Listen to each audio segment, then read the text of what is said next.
தமிழர்களிடம் இருக்கும் அவநம்பிக்கையும் தாழ்வு மனப்பான்மையும் நீங்கி மள்ளர்களிடையே ஒரு புத்தெழுச்சி தோன்றும் என்பது எம் மாமல்லர் தயாரிப்பு நிறுவனத்தின் தீர்க்கமான நம்பிக்கை. இப்படி பல பெருமைகளைக் கொண்ட நம் தமிழினம் வீழ்ந்த காலம் எது? தமிழ் மள்ளர்களை வீழ்த்தியவர்கள் யார்?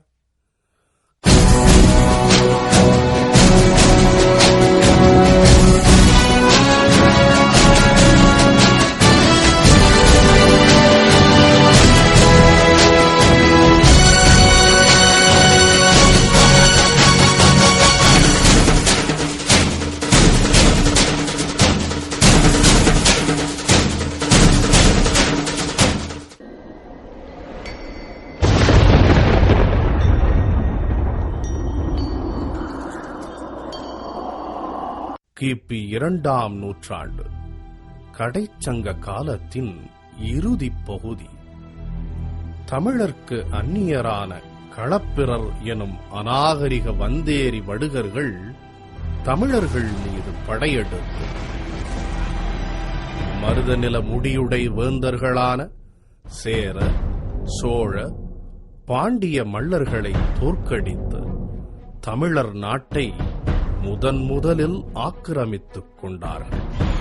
அன்றிலிருந்து சுமார் 300 ஆண்டுகள் தமிழகத்தில் பேயாட்சி நடத்திய இக்களப்பிரர் காலத்தில்தான் தமிழகத்தில் பல்வேறு அரசியல் குழப்பங்களும் மொழியியல் பண்பாட்டு குழப்பங்களும் நடந்தேறின.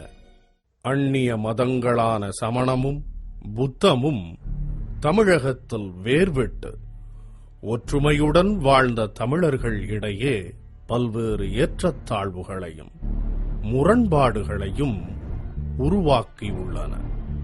இப்படி தமிழகத்தில் பேயாட்டம் ஆடிய களப்பிரர்களை சுமார் 300 ஆண்டுகள் இடைவெளியில் தமிழ் வேந்தர்களில் மூத்தோன் பாண்டிய மள்ளர் குடியில் பிறந்த கடுங்கோன் பாண்டிய மல்லன் தோற்கடித்து தமிழர் நாட்டில் மீண்டும் தமிழர் ஆட்சியை நிலைநிறுத்துகிறார்.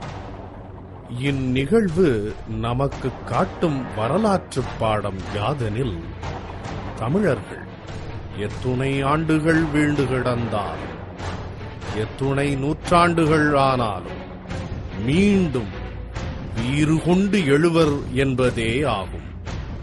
அப்படிப்பட்ட வேந்தர் குடியில் வேந்தரில் மூத்தோனான சந்திரகுல பாண்டியன் குடியும் கடுங்கோன் பாண்டிய மள்ளர் வழிவந்த மாமல்லர் சுப அண்ணாமலை, மாமல்லர் செல்வா ஆகியோரது சீரிய முயற்சியில் தொடங்கப்பட்டுள்ள இம்மாமல்லர் நிறுவனம்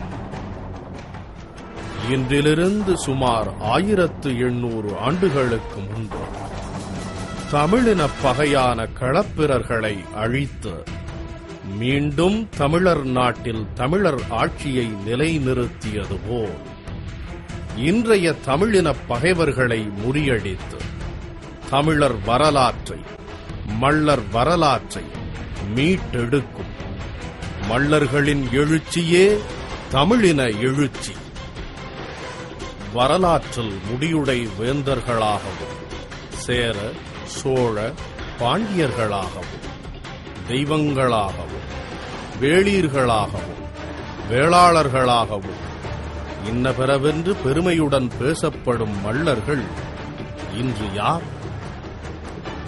வரலாற்று அறிஞர் திருவாளர் ஸ்ரீனிவாச ஐயங்கார் தமது தமிழ் ஸ்டடீஸ் என்ற நூலின் 76ஆம் பக்கத்தில் காஞ்சி மாநகரில் பார்ப்பனர் குடியிருந்தனர்.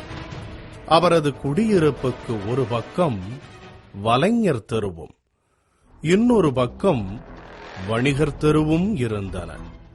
இவற்றை சூழ்ந்து மள்ளர் அல்லது பள்ளர், கல்வினைஞர் சேரிகளும் இருந்தன. மள்ளர் தெருக்களை ஒட்டி திருவெக்கா ஆலயமும் மன்னன் இளந்திரையனின் அரண்மனையும் இருந்தன என குறிப்பிட்டுள்ளார். பெரும்பானாற்றுப் படையில் காஞ்சி மாநகரை பற்றி பாடப்பட்டுள்ள இச்செய்தியில் வரலாற்றறிஞர் ஸ்ரீனிவாச ஐயங்கார் மல்லர்களை இன்றைக்கும் தமிழ்நாட்டில் வேளாண் தொழிலை விடாது பாதுகாக்கும் நம் பள்ளர்கள் என்றே சுட்டுகிறார். மருத நிலத்தில்தான் பயிர்களை உற்பத்தி செய்து உணவுப் பொருட்களை உற்பத்தி செய்யக்கூடிய ஒரு நிலம்தான் மருத நிலம். இந்த மருத நிலத்தை ஆட்சி செய்தவர்கள், இந்த மருத நிலத்திலே வாழ்ந்த மக்கள், உணவுப் பொருட்களை உற்பத்தி செய்த மக்கள் தான் மல்லர்கள். தமிழகத்தில் குறிப்பாக தென் மாவட்டங்களில் இருக்கக்கூடிய இன்றைய பல்லர்கள் என்று அழைக்கக்கூடிய ஒரு சமூகம் சங்ககாலங்களில் அது மல்லர்களாகத்தான் குறிப்பிடப்பட்டிருக்கிறது என்று சொல்லி சென்னை பல்கலைக்கழகத்தினுடைய வரலாற்றுத்துறை தலைவரும் பேராசிரியருமான முனைவர் ஹனுமந்தன் அவர்கள் தன்னுடைய அன்டச்சபிலிட்டி என்று சொல்லக்கூடிய தீண்டாமை ஒரு வரலாற்று பார்வை என்ற நூல்களில் இன்றைய பல்லர்கள் தான் அன்றைய மல்லர்கள், அவர்கள்தான் மூவேந்தருடைய மரபினர்களாக இருந்திருக்கிறார்கள் என்று தன்னுடைய வரலாற்று ஆய்வுகளை எடுத்துச் சொல்கிறார்.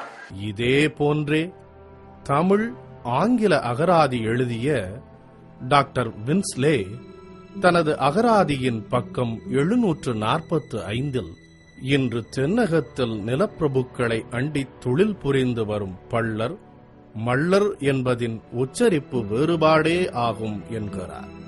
இவர்கள் மட்டுமல்லாது தேம்பாவணி எழுதிய வீரமாமுனிவர், கோவை பேரூர் தலபுராணம் எழுதிய கச்சியப்ப முனிவர், வரலாற்று அறிஞர்கள் டாக்டர் KR அனுமந்தன், மொழி ஞாயிறு தேவநேய பாவனர் உட்பட தமிழாய்ந்த அறிஞர்கள் பலரும் இன்றைய பள்ளர்களே தமிழ் முடியுடை வேந்தர்களான சேர, சோழ, பாண்டிய மல்லர்களின் வழி வந்தவர்கள் என்று தீர்க்கமாகவும் ஆணித்தரமாகவும் குறிப்பிட்டுள்ளனர். பேரூர் புராணத்திலே கச்சியப்ப முனிவர் குறிப்பிடுகின்றார். பள்ளுப்படலம் என்று ஒரு படலம். பள்ளர்கள் என்பது ஆதிகாலத்திலே மல்லர்களாக இருந்திருக்கிறார்கள் என்பதை உறுதியாக அறுதியிட்டு கூறுகின்றார். சில பாடல்களிலே மல்லர்கள்தான் பள்ளர்கள் என்றும் பள்ளர்கள்தான் உழவு தொழில் செய்தார்கள் என்பதையும் குறிப்பிட்டு பல இடங்களிலே சொல்லுகின்றார். அந்த நிலையிலேதான் பெருமானும் அந்த இனத்தாரோடு சேர்ந்து தானும் மல்லராக இருந்து நாற்று நட்டார் என்பதை குறிப்பிடுகின்றார். இது மிகச் சிறப்பான ஒரு புராணமாக கூறப்படுகின்றது. இவர்கள் மட்டுமல்ல, தமிழர்களின் அறிவாசான், இவ்வுலகில் ஒப்பாரும் மிக்காரும் இல்லாத திருவள்ளுவரும் உழவர்களான மல்லர்களை பற்றி தனது அதிகாரத்தில் உழுதுண்டு வாழ்வாரே வாழ்வார், மற்றெல்லாம் தொழுதுண்டு பின் செல்பவர் என்று மல்லர்களையே இந்நாட்டின் தலைக்குடி மக்களாகவும் உயர்குடி மக்களாகவும் தெளிவுபடுத்துகிறார். இந்த உழவுதான் வாழ்க்கைக்கு அடிப்படையானது, வாழ்க்கைக்கு இன்றியமையாதது என்பதை திருவள்ளுவர் மிக தெளிவாக சுட்டிக்காட்டுகிறார்.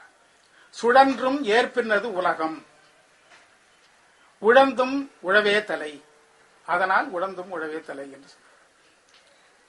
இந்த உலகத்திலே எந்த தொழிலை செய்தாலும் அவன் என்ன ஒரு அரசனாக இருந்தாலும், ஆண்டியாக இருந்தாலும், ஒரு அமைச்சனாக இருந்தாலும், அல்லது வேறு ஏவலனாக இருந்தாலும், ஒரு பாவலனாக இருந்தாலும், வேறு எப்படி இருந்த எந்த நிலையில இருந்தாலும் அவன் உழவனைத்தான் நாடி வர வேண்டும்.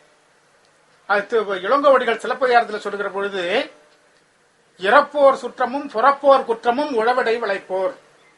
இறப்போர் சுற்றம் என்றால் கையேந்தி நிற்பவர்கள்,